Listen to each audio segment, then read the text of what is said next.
Bonjour à tous, on va parler marketing. Donc l'intelligence artificielle, effectivement, c'est un terme qui englobe plusieurs techniques. Pour me présenter, je m'appelle Benjamin Schex, je suis audioprothésiste dans la région de Montpellier, j'ai une activité à l'hôpital comme électrophysiologiste. Et là, je vais vous parler sous la casquette du directeur scientifique dans une société qui développe des chatbots médicaux destinés à accompagner des patients souffrant de maladies chroniques. Alors le chatbot, en fait, c'est assez simple, c'est la contraction de chat et de robot. Chat pour conversation et robot. Ce sont en fait des logiciels informatiques capables de réaliser tout simplement une conversation avec un être humain dans un langage que l'on appelle naturel. Et ils sont basés sur des techniques d'intelligence artificielle. Alors je ne sais pas vous, mais moi quand on me parle d'intelligence artificielle, en général je pense aux films de science-fiction.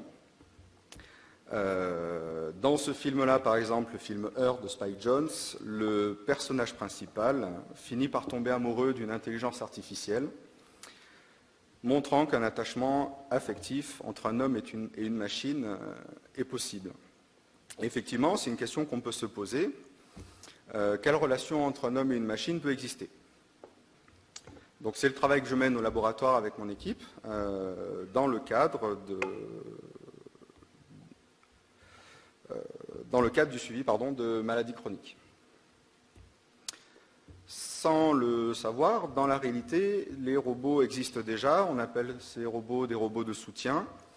Une start-up française a par exemple développé Nao et a intégré un logiciel qui permet de créer une animation avec les personnes âgées en EHPAD par exemple. Actuellement, 400 établissements l'utilisent, que ce soit pour explorer les capacités d'interaction comme avec des personnes atteintes de la maladie d'Alzheimer ou avec des enfants autistes. Ici, vous avez le robot dans sa version ASK pour Autism Solution for Kids. Une des applications les plus répandues de l'intelligence artificielle, c'est le traitement automatique du langage.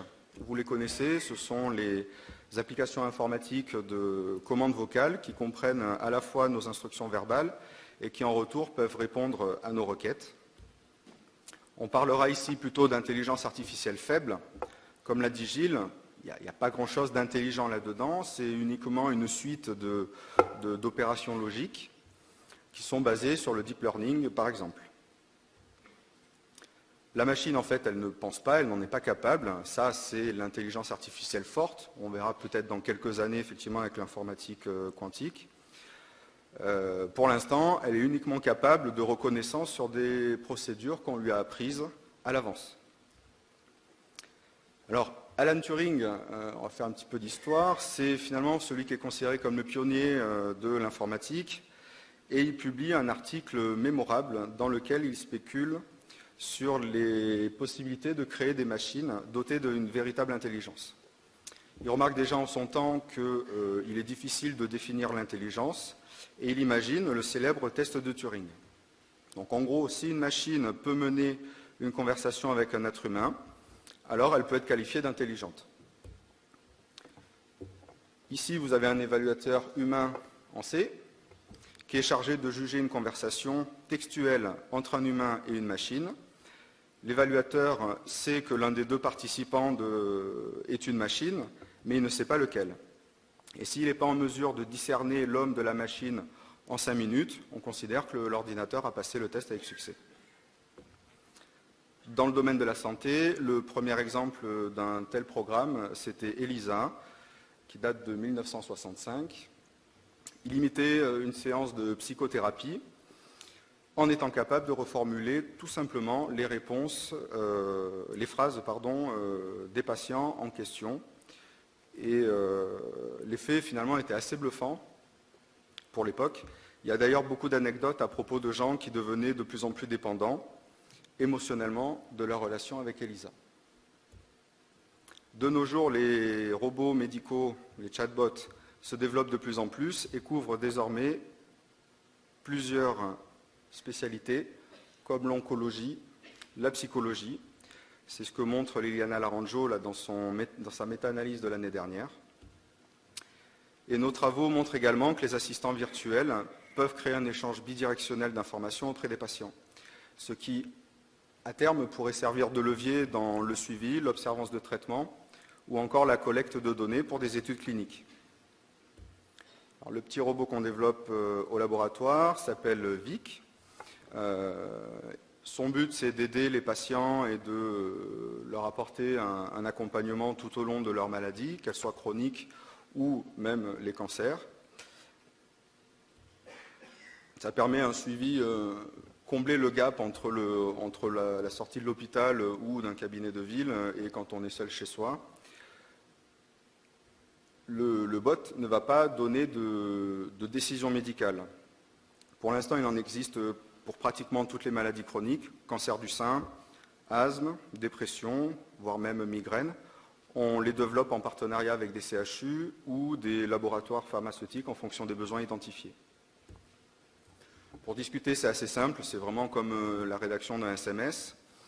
Ça peut se faire via Messenger ou à partir d'une application dédiée. L'utilisation donc est parfaitement intuitive et l'utilisateur peut poser tout type de questions en rapport avec sa pathologie ou même sa prise en charge administrative ou la gestion d'effets secondaires. Le robot peut envoyer également des rappels de traitement ou de rendez-vous médicaux en fonction des prises en charge. Et le robot apprend au fur et à mesure l'expérience qu'il a avec son utilisateur. La technologie derrière ça, c'est ce qu'on appelle le traitement automatique de langage, ou NLP en anglais. C'est basé sur des techniques de machine learning, l'apprentissage statistique, ou de deep learning. Plusieurs applications existent, de la traduction jusqu'à la classification de documents, en passant évidemment par les agents conversationnels. Le langage naturel, c'est différent d'un langage informatique. Chez l'homme, vous pouvez voir que le traitement passe par plusieurs étapes psycholinguistiques avant de soumettre une réponse. Et ici, là, le schéma n'intègre pas la composante orale. Pour une machine, comment on fait? Lorsqu'on lui soumet une phrase, il faut qu'elle soit capable de détecter ce que l'on appelle des intents ou des entities. Alors l'intent, en bon français, c'est intention. Lorsque je demande est-ce que je peux manger une pomme, l'intention ici, c'est de manger. Et une fois que l'intent est reconnu, il y a une cascade d'étapes permettant à la machine de traiter des données textuelles sous forme de chiffres ou de vecteurs, avant de lancer une dernière étape de reconnaissance que l'on nomme entities. Et ça, c'est la partie plutôt de classification de mots afin de bien cerner l'objet de la demande et d'activer ensuite des modules associés, des groupes d'algorithmes. Je ne rentre pas plus dans le détail parce qu'après, je ne suis pas non plus spécialiste des mathématiques. Après détection des intents et des entities, il y a un calcul de probabilité qui est effectué pour sélectionner une brique, donc une brique de contenu. Ça, c'est déjà rédigé à l'avance par des médecins et des pharmaciens. Et le bot va choisir le contenu qui se rapproche le plus près de ce qu'il a détecté à l'avance. Et au fur et à mesure, il va apprendre de façon à être de plus en plus performant pour les conversations à venir. Ici, vous avez un autre exemple. Sur une phrase du type « J'ai démarré ma thérapie au CHU de Montpellier avec de l'arimidex, j'ai des nausées, est-ce normal ?» Ici, le robot va savoir que le patient X est traité avec de l'arimidex, qu'il a des nausées et qu'il est également suivi. Alors en pratique, ça donne quoi? Comment ce genre d'outil est utilisé par les patients? On a réalisé une étude sur le type d'interaction qui se mettait en place lorsqu'on discute avec un agent virtuel. Lucas et ses collaborateurs, en effet, montrent que les patients peuvent se sentir plus à l'aise pour divulguer des informations personnelles à un bot plutôt que devant une personne humaine en réponse de l'absence de jugement. Et il est aussi documenté que les patients sont plus aptes à faire une déclaration d'effets secondaires sur le moment plutôt qu'à distance à un moment plus lointain pour une consultation par exemple. Alors l'étude qu'on a menée a duré à peu près 1 an. Elle portait sur la prise en charge du cancer. On a enregistré un peu plus de 130 000 messages pour un total de 4 737 utilisateurs. La moyenne d'âge était de 48 ans. Ce qu'on a observé, c'est une augmentation de 20% du taux d'observance des traitements et un taux de rétention sur 8 mois, allant de 100% à 31%. C'est-à-dire que 8 mois après, 31% des utilisateurs initialement inclus continuaient d'utiliser le chatbot journalièrement. On a également regardé l'effet de l'humeur sur les patients. Pour cela, le bot demandait chaque jour comment tu vas. Le patient répondait en cliquant sur une émoticône, je vais pas bien, je vais un peu mieux.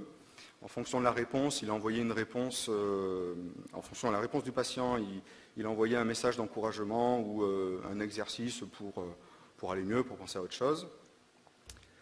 Et on obtient ces résultats. Donc ça, c'est le score associé à la dépression que vous avez ici en bleu, qui a été mesuré à partir d'un questionnaire standardisé qui s'appelle le PHQ-9. On voit qu'en un mois, ça a diminué de plus 5 points, quand le groupe contrôle, lui, restait stable. Et vous pouvez voir également en orange l'augmentation de l'humeur sur la durée d'utilisation de l'agent conversationnel. 1 étant je vais pas très bien et 5 je vais très bien. Nos recherches en fait sont qu'à leur début, il y a très peu de contenu dans la littérature scientifique, dans ce domaine en tout cas. Les résultats sont assez encourageants. Ce qu'on voit, c'est que les patients apprécient de discuter avec un agent conversationnel et ils savent que c'est un agent virtuel qui est créé par une équipe derrière. Pouvoir poser une question et obtenir une réponse qui est validée scientifiquement et médicalement à partir des recommandations nationales, c'était un plus rapporté par de nombreux patients. 88% se disaient satisfaits du support qu'il leur apportait. Et surtout, ce qui est important, c'est que ça les aidait à suivre correctement leur traitement et à rompre l'isolement qu'ils pouvaient ressentir. Et chose plutôt plus surprenante, c'est que certains patients se confiaient à d'autres sur d'autres sujets que ceux initialement prévus. Par exemple, ils disaient avant de se coucher « bonne nuit » ou « bonjour le matin ». Ils savaient très bien que c'était un bot, il n'y avait pas d'intervention humaine derrière.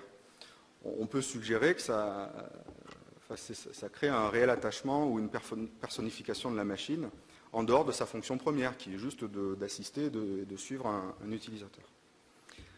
En audiologie, moi ce que je vois, c'est que l'accompagnement des essais peut parfaitement s'adapter à ce type-là d'outils, et également sur la prise en charge des acouphènes.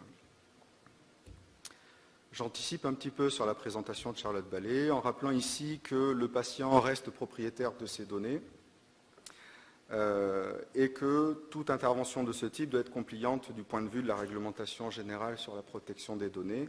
Alors oui, c'est un peu compliqué pour le chercheur, pour l'industriel, peu importe, mais c'est une véritable sécurité. Mettez-vous à la place des patients. Souvent, quand on fait des recherches, on a envie de foncer tout droit et d'obtenir le maximum de data. Mais ces patients-là, ces data appartiennent à quelqu'un, à un patient. Donc il ne faut pas les exploiter de façon anarchique. Et surtout, le patient doit être d'accord. Donc là, avant l'utilisation du bot, il y a toujours une phrase qui dit « je suis un robot virtuel, mais si tu veux, es-tu d'accord pour m'utiliser ?» Également pour les études cliniques, le patient est informé et son accord doit être obtenu avant toute intervention. Sur les essais cliniques, justement, les agents virtuels montrent leur utilité dans le recrutement de patients et le recueil d'informations à travers des questionnaires qu'on peut directement fournir lors d'une conversation.